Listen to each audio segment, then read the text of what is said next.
প্রিয় দেশবাসী, আসসালামু আলাইকুম। আমি একজন সাধারণ বাংলাদেশি নাগরিক। আমি মোহাম্মদ আলামিন।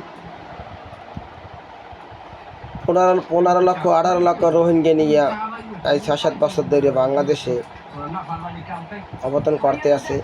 তাদের বাংলাদেশ সরকার, জাতিসংঘ তারা সামথিং কিছু টাকা দিতে আছে, কিন্তু আমাদের বাজারে অনেক প্রভাব পড়তে আছে। কিন্তু এই রোহিঙ্গাদের নেওয়ার জন্য কোনো উদ্যোগ তো নাই। আশা করি মিয়ানমার মনে কার নেবেও না। আরাকান রাজ্য নিয়ে অনেক ঝামেলা হইতেছে, 2-3 গ্রুপের যুদ্ধ। মিয়ানমারের জান্তা বাহিনী তারাও লড়াই করতে আছে, কিন্তু রোহিঙ্গাদের নেবে না। এই রোহিঙ্গাদের নেবে না কারণ ওখানে এখন বাংলাদেশের এমনি পালা লাগবে। মিয়ানমার আরাকান রাজ্য যদি স্বাধীন হয় তাহলে এনে স্বাধীন ভোগ করবে ভারত, ভোগ করবে চীন। ভারতের পূর্ব উত্তর অঞ্চল, আসাম, মেঘালয়, ত্রিপুরা এইসব অঞ্চলে তারা রাস্তাঘাট করবে, তারপরে আরাকান রাজ্য ব্যবহার করবে, কিন্তু ক্ষতি বাংলাদেশের। বাংলাদেশ তো কোনো ভালো দখলও করতে পারবে না আরাকান রাজ্য, আর রোহিঙ্গা গ্রহণে আশ্রয় দিতে পারবে না।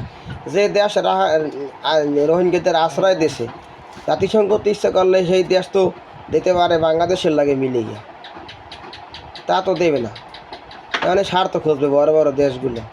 যদি হয়তো রোহিঙ্গাদের ফেরত নেক, তা না হলে রাখাইন রাজ্য বাংলাদেশের দিয়ে দিক।